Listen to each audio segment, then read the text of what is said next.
Good morning, everyone. This is the group for The Palette. Our topic for today is Impressionism, Post Impressionism, and Fauvism. Next, please.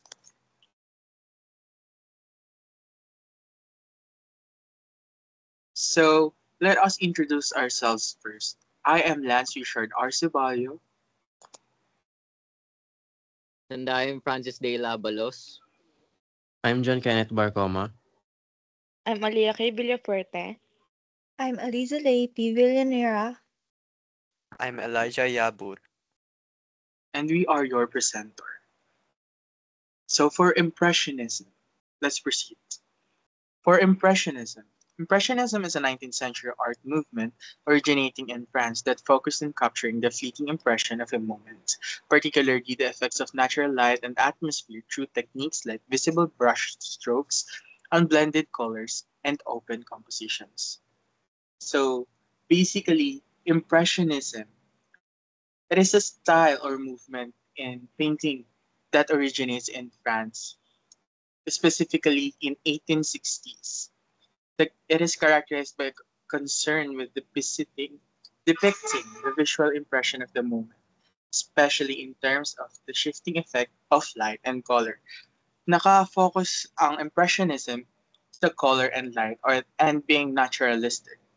So the term Impressionism came from a critical review of Claude Monet in 1872, which is his painting Impression Sunrise. So let's proceed. So there are key characteristics in Impressionism. So invisible brush strokes. Usually yung artist, gumagamit sila ng small, broken, or choppy brushwork or mga brushes kasi nagbibigay ito ng open or parang sense ng haste. Basically for, what do you call this? Basically for details to convey the qualities of light and movement. So for the emphasis on light, as I've said, nakafocus ang Impressionism sa light. So ang primary goal nito is to accurately depict the changing effects of natural light. For open composition naman, the artwork often felt more spontaneous and immediate. So departing from traditional, carefully balanced academic compositions. So as I've said, naturalistic ang impressionalist. And for everyday subject matter, so ang Impressionism is it is focused on common contemporary scenes of daily life and landscape. So basically, nakapokus siya sa nakikita ng isang tao in a daily basis. And the painting aren't outdoors or en plein air. So yung mga artists or yung mga impressionists, they often go outside to depict or to replicate some um, some areas na pwede nilang gawin. So basically, parang kinokopya nila in a naturalistic way or more realistic way yung makikita nilang view in some areas. Next, please.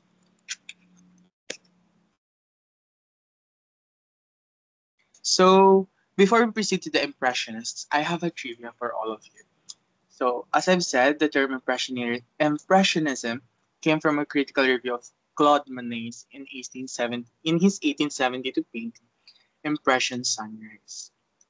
Usually, ang impression, di ba, uh, kinikritik ito based on its appearance. Actually, the critics said that the impression, or it is an impression, to mock or para pagtawanan yung painting ni Claude. Kasi nga, it is considered an unfinished appearance. Kaso, today's artists adopted on it and considered it as a masterpiece na. So, yung um, impact nito is that yung Impressionism, nagka-impact siya sa art that inspire later movements such as yung matatakal natin later on, which is Post-Impressionism and Fauvism. So, despite dun sa criticism na natanggap niya, no, nagkaroon ng influential movement in history na nag-open sa art into a new journey. So, for the Impressionists, we have Claude Monet, Pierre-Auguste Renoir, Edward Manet, and Camille Pissarro. For Claude Monet was a French Impressionist painter known for capturing light and atmosphere through rapid brush strokes and vibrant colors. He began studying at age 11 in Le Havre under Jacques-François Auchard and was later influenced by Eugène Vaudin, who Impressionist movement introduced him outdoor painting in 1872. His work Impression Sunrise gave the Impressionist movement its name. Monet spent much of his life in Giverny, where his garden inspired his famous water lily series. Despite struggling with cataracts, later in life, he painted until his death, leaving a legacy of over 2,500 works that shape modern art.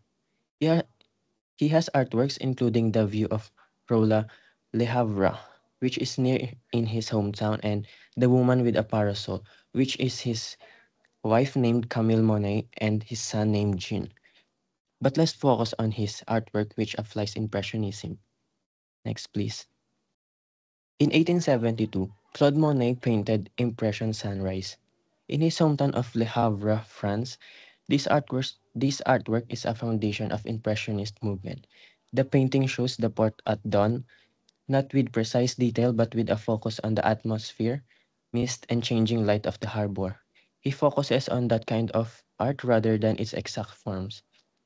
Monet's loose brushstrokes give the scene a hazy, dreamlike quality, emphasizing light and color over form. The bold approach marked a break from traditional art and captured a fleeting moment in time. Today, Impression Sunrise is housed in the Musée Marmottan Monet in Paris, France, and its size is 48 by 63 centimeter. This painting later became historic for giving Impressionists its very name. Next, please. Beginning in the late 1890s and continuing until his death in 1926, Claude Monet dedicated himself painting his water garden in Giverny. He expanded his pond, planted exotic lilies, and turned it into a living studio. Over the course of 3 decades, Monet produced more than 250 canvases, each exploring the changing light, colors, and reflection of the sky on water. In these works, Monet brushwork ranges from broad to from sable, dissolving the horizon and focusing on the reflections and surface of water. The effect is immersive and sensory, inviting viewers to step into the garden itself. Today, examples of the Water Lily series are housed in major museums worldwide, including the Metropolitan Museum of Art in New York City, where one version measures 101 by 200 centimeter. These two artworks of Claude Monet are in oil in canvas using the light shades of colors. Pierre-Auguste Renoir. Pierre-Auguste Renoir was born on February 25, 1841 and died on December 3, 1990. He began his career as a porcelain painter when he was around 13 to 15 years old, developing skills with color and fine detail. In 1862, he continued his study at École des Beaux-Arts Arts in Paris, where he refined his artistic training. Renoir went on to become one of the leading Impressionist painters, known for his joy depictions of people, light, and modern Parisian life. Pierre-Auguste Renoir met several artists who became key figures in Impressionism when he was studying in Paris, which are Claude Monet and Alfred Sisley, that leads on working together. In 1881, Pierre-Auguste Renoir painted Two Sisters, also known as On the Terrace. The painting depicts a young woman and her little sister seated together on a balcony overlooking the river Seine, at the Maison Faucnes in Chateau, France. Renoir used bright luminous colors and loose, fluid brushstrokes, emphasizing the play of light on their faces, clothing, and the surrounding background, typical of his Impressionist style. Today, the painting is housed in the Art Institute of Chicago, United States, and measure 100.4 by 80.9 centimeter. Painted in 1876, Pierre-Auguste Renoir, Paul Jumola de la Galette, captures a lively afternoon dance scene at the Moulin des Galettes in Montmartre, Paris. The painting shows Parisians enjoying music, dancing, and socializing outdoors, celebrating leisure and everyday life. Renoir's loose, fluid strokes convey movement and spontaneity, while his treatment of sunlight filtering through the trees highlight the play of light on the clothing and faces. This works exemplifies his impressionist style, combining vibrant color with social observation. Today, the painting is housed in Musée d'Orsay, Paris, France, and measures 131 by 175 centimeter. And now we're proceeding on remaining artists. First is Edward Manet, a central figure linking realism and impressionism. He also wanted to paint the truth of modern society, controversial in his time but respected as a pioneer today. Actually, um, Edward Ed, Edward Manet is the father of modern art because he inspired the new way of painting. He also famous for using bold black paint, which most impressionists avoided. For some trivia, he is friends with Claude Monet and Edgar, though he often had debates with them about style. Here is here's some work of Edward Manet. Olympia, displayed at the Paris Salon in 1865. Um, it caused scandal because the nude woman looked directly at the viewer, breaking social norms. In this time, um, may pagka-conservative pa yung mga tao. So nagulat sila nung nakita nila tong painting na to ni Edward Manet. So nagiging controversial yung mga work niya dahil nagbe-break siya ng norms. So next is, unlike older classical nudes, Manet model was a real Parisian woman, not a goddess. So hindi katulad ng iba, si Manet gumagamit siya ng totoong model. Hindi siya nagbe-base sa mga mythical creatures, unlike yung ibang artist. So the last one is symbolize the shift from traditional subjects to modern realism. And next is a bar at the Folies Bergerac. He painted in 1882, shortly before Manet's death, depicts a scene inside the famous Folies nightclub in Paris. May kita nyo dito sa picture, it is a barmaid behind the counter with champagne bottles, flowers, and fruits. Yung nasa likod niya naman, the large mirror behind her reflects the bustling crowd and a male customer. Etong work ni Manet, it is seen as Manet's last major work, blending realism with impressionist tendencies. And for the next artist, Camille Pissarro. He is a Danish-French painter known as the father of Impressionism. He encouraged and guided many artists also, including Monet. His consistency and mentorship made him one of the most respected Impressionists. One of his work is Boulevard Montmartre at night, from a series where Pissarro painted the same street at different times of day in different weather. It also shows Paris modernization during the late 19th century. Konting trivia lang kay Camille Pissarro. Unlike many impressionists, Pissarro also experimented with neo-impressionism. After meeting George and some artists, he also loved painting rural life like farmers, fields, and village scenes. So may kita nyo naman sa work niya na parang ano siya, village scenes. And for the last work of Camille Pissarro, Late Afternoon in Our Meadow, he painted it in 1887 during Pissarro's mature Impressionist period. Depicts a tranquil meadow scene, likely near his home in France. Features soft light and shifting atmosphere of late afternoon emphasizing natural tones. It also shows Pissarro's focus on rural landscape, harmony with nature, and the fleeting effects of light. An excellent example of Impressionist ideas, painting ordinary scene with vibrant color and immediacy. Okay, so that sums up the Impressionism. Those are the Impressionists by that time. So, next, let's proceed on Post Impressionism. Next, please. So, Post Impressionism was a broad, varied French art movement from the late 19th century that reacted against the limitations of Impressionism by favoring more abstract qualities and symbolic content over the naturalistic depiction of light and color. Basically, this time, uh, the movement or the paintings convey personal vision, emotions, and abstract ideas rather than a mere fleeting impression of reality. So, medyo lumalayo na tayo sa pagiging naturalistic this time. So, post-impressionists reacted against the naturalism nga. So, the impressionists, uh, the impressionists exploring in color, line, and form, and the emotional response of the artist. So, dito, nagkaroon na ng development sa expressionism.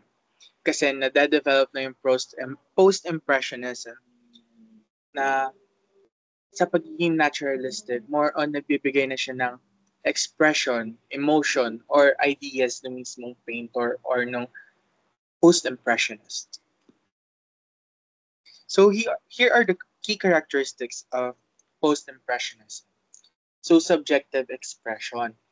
Unlike nga sa impressionism na nagka-focus siya sa objective observation. So nakapokus siya dun sa mismong ginagayan or sa reference na maging naturalistic in terms of light and atmosphere. Post-impressionists emphasize their inner feelings, memories, and spiritual expressions. So basically, nakafocus na talaga to sa mga impressionists on how they depict the colors, on how they want it in their emotional state, on how they perceive it, or in their perspectives. Next is bold, non-naturalistic color. So yung artist in this time, they used unnatural or arbitrary colors to express emotions and great symbolic meaning. So, lumalayo na sila sa mga natural colors na ginagamit ng Impressionism. So, empathic, brushwork, and form, visible brushstrokes were used to convey emotion and a sense of artist's presence. So, basically, ginagamit na nila yung brush strokes in terms of their emotion. Hindi na siya detail by detail, wala na siyang sense na ipakita or hindi na nila gustong ipakita yung naturalistic idea of the picture kasi nga, ina-exaggerate na nila yung expressive purposes nito. In geometric forms, usually nag-explore na sila sa underlying geometric shapes nga. Like the artist Cezanne na matatakal natin later on. So, nagkaroon na ng more structured and enduring compositions na exteriorate yung mismong object or yung makikitang object within the picture. And symbolic content. Syempre, the emphasis shifted from optical realism to conveying abstract and symbolic meanings through the artwork. So, syempre, instead na makikita mo yung naturalistic or yung reference mismo, makikita mo yung feelings, emotions, and ideas or the perspective of the person who painted. So, pag hindi mo siya masasabi or maikikwento base lamang sa nakita. Kasi nakita nung artist. Pero, base siya sa makikita mo dun sa paggawa ng artist.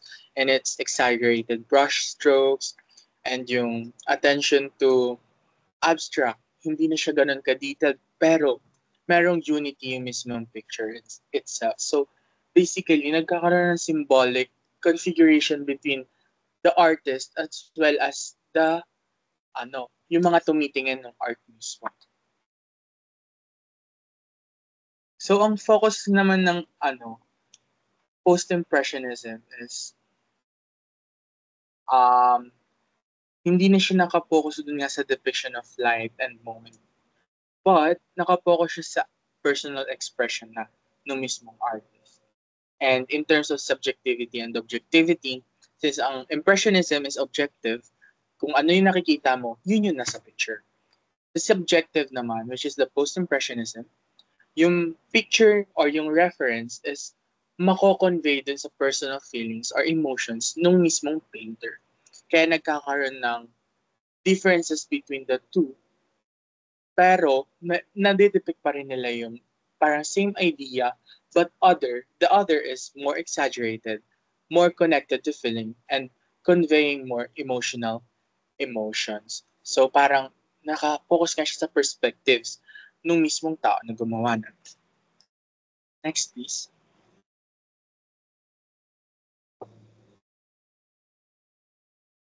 So, ayan. Ito yung mga post-impressionists. So, before we proceed, I just want to say some trivia about Vincent and his pronunciation and its last name. So, we have two pronunciation in its last name, or in his last name. And the one who had, or we know as, or the arbitrary one would be the Vincent van Gogh from American English. But in England, it is pronounced as Vincent van Gogh. Okay, Vincent van Gogh. So that's all lang naman. And we have Paul Cézanne, Georges Seurat, and Emile Bernard. So let's proceed to the next slide.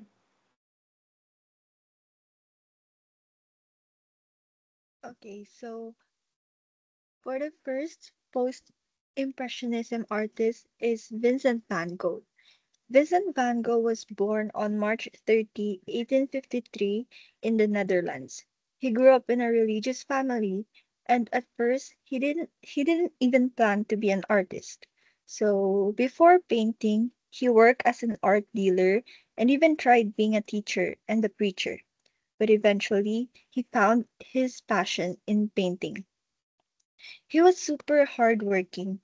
He made over 2,000 artworks in just 10 years. One of his most famous is Starry Night, which a lot of people recognize today. And Van Gogh also struggled a lot with his mental health. He had breakdowns, and at one point, he even cut off part of his own ear during a fight with his friend Paul Gauguin. He spent time in hospital, but that didn't stop him. He still kept on painting. Sadly, he died young on July 29, 1890, at only 37 years old. At that time, he wasn't famous at all, but today his art is seen as some of the most important in the world. So next is this is Van Gogh's first artwork called Sunflowers. It was painted in 1888 in Arles, France. He actually made a whole series of sunflower paintings to decorate the room for his friend Paul Gauguin. The brushwork is thick with heavy paint layers called impasto, which makes the flowers look so textured and alive. Today, one of the most famous versions is displayed in the National Gallery in London. Then for the next artwork is the called The Sower. It is also painted in the same year, 1888. So this was inspired by farmers he saw in Arles, and it also connects to a biblical theme about sowing seeds. His style here is very bold with strong outlines and bright contrasting colors. You can really feel the movement of the figure. This artwork is now kept in the Van Gogh Museum in Amsterdam. Okay, so for the second post-impressionism artist is Paul Cézanne. He was born on January 19, 1839 in Aix-en-Provence, France. Unlike Van Gogh, he actually came from a pretty wealthy family. At first, his father wanted him to be a lawyer, so Cézanne studied law. But his real passion was painting, so he eventually followed that path instead. He became really important in art history and is even called the father of modern art because his style influenced a lot of later artists like Picasso. Cézanne is best known for his still life paintings with fruit, his his landscapes and portraits. He used color and shapes in a very unique way that was different from other painters at that time. He passed away on October 22, 1906, at the age of 67. Today, his works are seen as a huge step toward modern art. Okay, next, for his artwork, this is called The Card Players, painted in the 1890s. It's actually part of the series of five different paintings showing peasants playing cards. Unlike Van Gogh's expressive strokes, Cézanne's brushwork was very controlled, you can see, and structured, focusing on shapes and balance. Different versions of these paintings are found in famous museums like the Musée d'Orsay in Paris, the Met in New York, and the Barnes Foundation in Philadelphia. Then, look, sorry. For the next is this one is called The Basket of Apples. This is painted in 1893. Cézanne loved doing still lifes, but what makes this special is how he played with perspective. Look, oh, look, the table looks tilted and the basket almost seems to spill over. His brushwork is thick but organized, and he treated objects almost like geometric shapes. This painting is now displayed at the Art Institute of Chicago. Next. Paul Gauguin. Paul Gauguin was a French post-impressionist painter, printmaker, and sculptor known for his bold use of color, simplified forms, and symbolic dreamlike imagery. Gauguin didn't start out as an artist. He worked as a stockbroker and only began painting seriously in his 30s. He was born on June 7, 1848 in Paris, France, and passed away on May 8, 1903 in Otonia, Marquesas Islands. The first artwork is the Yellow Christ. The Yellow Christ was made in 1889 by Paul Gauguin, the size being 92.1 by 73.3 cm. This painting depicts the crucifixion of Christ, but in a way unlike traditional religious art. Christ is shown bright yellow, nailed to a golden cross in the Breton countryside. The painting was painted in Pont-Aven, Brittany. During a period when Gauguin was fascinated by the region's rural traditions and deep Catholic faith. It is currently located in Albright Knox Art Gallery, Buffalo, New York. The second painting is When Will You Marry? When Will You Marry was made in 1892 by Paul Gauguin. The size of the painting is 101 by 77 cm. The title When Will You Marry refers to the social pressures on young Tahitian women to marry, though Gauguin frames it through his own outsider's perspective. The painting depicts two Tahitian women sitting in a lush landscape. The one in the foreground wears a pink dress, while the one behind her wears a traditional clothing and a white flower in her hair, which is a symbol of courtship. The painting was long held by the Rudolf Steichen Family Trust in Switzerland and displayed at the Kunstmuseum Basel. But in 2015, it was reportedly sold to a private collector in Qatar for around 210 to 300 million USD, making it at the time the most expensive painting ever sold. Its exact location is currently private. Okay, so next we have Georges Pierre Seurat, a French post-impressionist painter. He was born on December 2, 1859 in Paris, France. Seurat studied at the École des Beaux-Arts, where he trained in classical art, but soon became interested in science, color, and light. In the early 1880s, he began experimenting with new techniques, which led him to develop pointillism, painting with tiny dots of color that blend in the viewer's eye. Unlike other impressionists who use quick brush strokes, Seurat focused on precision and structure in his work. Sadly, his career was short as he died at the young age of 31 on March 29, 1891. Even so, his unique style greatly influenced the development of modern art. Next slide, please. Some of his artworks are A Sunday Afternoon on the Island of La Grande Jatte, painted in 1884 using pointillism. The large painting, about 70 by 104 centimeters, shows Parisians enjoying leisure by the River Seine. It is considered a landmark of modern art, symbolizing both relaxation and Seurat's scientific approach to color. Today, it is displayed at the Metropolitan Museum of Art. Next slide, please. Another work is Bathers at Asnières, made in 1884. This oil on canvas, measuring 201 by 300 centimeters, depicts working class men relaxing by the Seine, opposite the setting of La Grande Jatte. It demonstrates Seurat's early experiments with light, shadow, and color theory. The painting is currently housed in the National Gallery in London. Next slide, please. So for the last post-impressionist artist, we have Emile uh, Bernard, a French painter born in 1868 and died on April 16, 1941 in Paris, France. He is sometimes credited with founding Cloisonnism, a style of painting with bold forms outlined by dark contours. Bernard was friends with famous artists such as Vincent van Gogh, Paul Gauguin, Odilon Redon, and Paul Cézanne. Aside from painting, he also created sculptures, woodcuts, furniture, tapestries, and he wrote poetry and studied philosophy.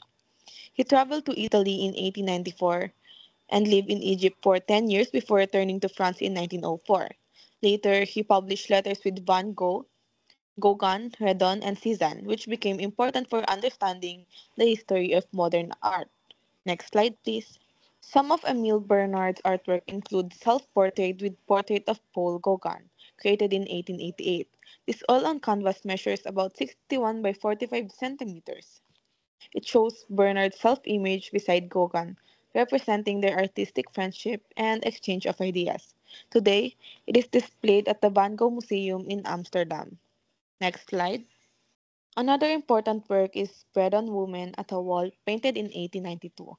This is an oil on cardboard mounted on canvas with a size of about 83 by 116 centimeters.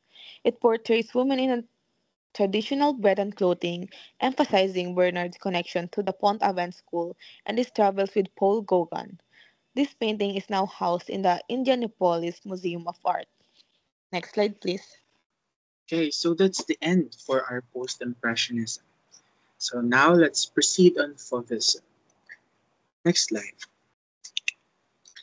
Fauvism was a short-lived avant-garde art movement in early 20th century France, characterized by the use of intense non-naturalistic colors and bold, fierce brushwork.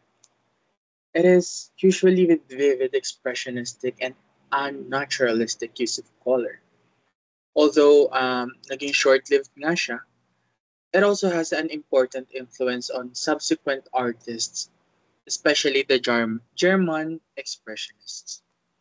So the term Fauvism, meaning wild beasts in French, was coined by a critic after their 1905 exhibition, describing their expressive untamed style.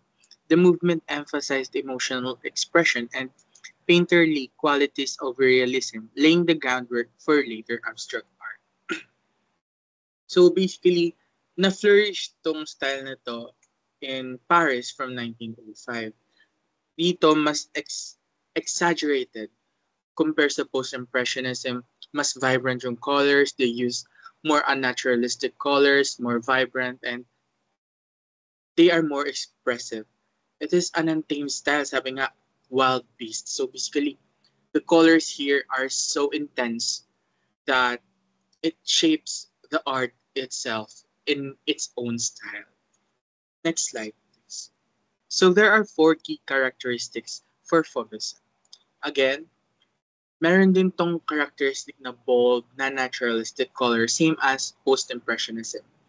So, Fauvists or Fauves painters used vibrant, often shocking colors, like a green stripe to represent a shadow, to express emotion and create visual impact. So basically, sabi nga nito, shocking colors. Sa sobrang vibrant ng colors nila, i-stand out mismo yung gawa nila that has a visual impact lalo na sa mga tumitingin. Na-express nila yung emotion nila extravagantly or exaggeratedly. So they rather not depict reality. They rather expose their emotions within those who will see the paintings. So fierce brushwork. So paintings featured strong, visible brushstrokes that conveyed energy and spontaneity, breaking from traditional artistic techniques. So sabi nga dito, yung brushstroke, mm, malakas. Napaka-visible niya na hindi na siya nag-focus sa details but to the whole picture itself. Di na, ito yung sinira niya, or hindi niya sinira, umalis siya sa traditional artistic techniques and path or carve its path into art journey that has its own style. So, an emphasis on color and form naman, the Fauves prioritized strong, high-keyed colors and expressive forms, drawing inspiration from post-impressionists like Van Gogh. So, basically, si Van Gogh yung parang naging, tawag dito, inspiration or nag-influence para dito sa Fauves. So, yung Fauvism nga is strong, more on vibrant colors na in-expose nila yung more expression to those na post-impressionists. So, bale, parang mas malakas or mas vibrant, mas makulay, mas nag stand out ang Fauvism compared to post-impressionism. Pero, dahil short-lived nga lang ang Fauvism since nagkaroon, dun lang siya nag-start sa 1905 and mabilis lang din siyang nawala or kumbaga nawala sa trend ganun. So next is the spontaneous and subjective approach. So the style reflected a subjective and emotional response to nature rather than strictly representational. So basically nga, yung pagka-subjective nito is more on exaggerated into emotional response to nature. So sa Impressionism and Post-Impressionism, makikita nyo pa rin yung picture na dinedepict nila. Dito sa Fauvism, di na sila nag-aano sa strict representation. So, parang kung anong nakita nila sa picture, kung anong naramdaman nila about dun sa reference na nakikita nila or dun sa iguguhit nila, yun yung parang ilalagay nila sa painting mismo. For example, naramdaman nila na dito sa picture or sa area na to is malungkot. Yung magiging vibe or yung magiging mismong picture nito is malungkot. Usually, gamit lang yung colors. Hindi mo makikita yung picture na dinedepict nila since ang dinedepict nila is yung emotions within themselves. And yung origin naman nito is, as I've said, yung Fauvism nga is nag-emerge noong 1905. Pero sabi daw, yung style daw nag-began few years earlier. Pero nagkaroon siya ng exposure noong 1905 na.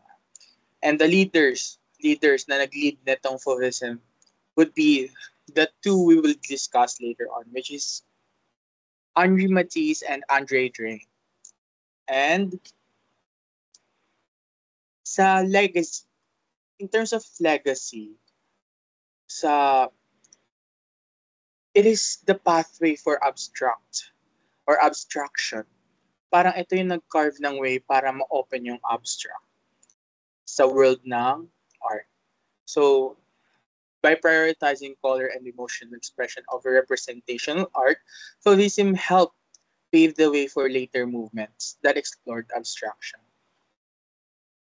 And the movement's exploration of color and form significantly influenced subsequent avant-garde artists and styles. So nagkaroon nga ng pagbuo or pagbuhay dun sa abstract na style ng art or technique. Kasi nga, nag-carve ng pathway itong Fauvism to create something new that will be then developed into the style or the technique we call now an abstract. So next. So the Fauves or the Fauvists. These are the two Fauvists or the leaders of Fauvism. which is the Henri Matisse and Andre Dre. Next, please. First, let's start with Henri Matisse. Henri Matisse is a French painter, printmaker, sculptor, and one of the most influential artists of the 20th century, who was best known as the founder and leader of Fauvism. He was born in December 31, 1869 in Le Cateau, Cambrésis, North, northern France, and then died on November 3, 1954 in Nice, France. Let's start with Woman with the Hat. Woman with the Hat was painted by Henri Matisse in 1905 and was first exhibited in Salon d'Automne in Paris the same year. Today, the painting is housed in the San Francisco Museum of Modern Art, donated by the Stein family, who were early supporters of Matisse. The painting depicts a woman who is wearing a Parisian hat. The mix of colors and brushworks turns the painting into an abstract, making the simple description of a woman with a hat more expressive. Next is the Le Bonheur de Vivre. Le Bonheur de Vivre, which means joy of life, was painted by Henri Matisse in 1905 to 1906. The painting is an Arcadian landscape filled with nude figures who dance, play music, and relax in nature. Le Bonheur de Vivre is currently housed at the Barnes Foundation in Philadelphia, Pennsylvania. The painting depicts a landscape filled with nude figures that dance and play instruments, recline, and embrace in harmony with nature. The colors are applied in a way that makes the painting have a dreamlike effect. Next slide, please. The next artist is André Durand. André Durand was a French painter, sculptor, and the co-founder of Fauvism, alongside Henri Matisse. He grew up near the Seine River and developed an early interest in painting. He later studied art formally in Paris, where he met fellow artists who shaped his career. He was born in June 10, 1880, in Chateau near Paris, France, then died September 8, 1954, in Garches, France. Mountains at Collioure was painted during the summer of 1905 when Derain joined Matisse in Collioure, a fishing village in the south of France. This period was a turning point in Derain's career in the birth of Fauvism. The current location of Mountains at Collioure is in National Gallery of Art in Washington, D.C. The colors in the painting don't reflect how the mountain or the sea actually looked, but instead creates a sense of emotion. Crossing Bridge. In 1906, Derain's art dealer Ambroise Vollard sent André Derain to London to paint cityscapes. Charing Cross Bridge by André Derain is currently in the National Gallery of Art in Washington, D.C. The painting depicts an image of the London Bridge while the sun seems to be setting. The painting gives a sense of warmth with a thick red and green contrast. So basically, that sums up our presentation. So we can see now, or we can identify now the differences between the three, which is the Impressionism, Post-Impressionism, and Fauvism. Again, for clarifications, Impressionism is more on in the way of naturalistic or being naturalistic in terms of having its way or carving its way into art journey. While in post-impressionism, we can say that it is more on depicting emotions, but yet still has the picture of the depicting reference. So basically, it is more exaggerated compared to the impressionism, while the Fauvism carved its pathway towards abstraction. So basically, napaka-exaggerated na nito towards the art journey or the journey within the corresponding years of art since nag-focus siya sa pag-depict using color and having its way na nagkakaroon na ng sense na yung mga painters, they often use it or the leaders often use it as something na magko-convey ng expressions or emotions nila in an extravagant or exaggerated way. So that's all, everyone. Thank you for listening to this presentation. I hope you learned something for today. So that's all. Thank you and goodbye.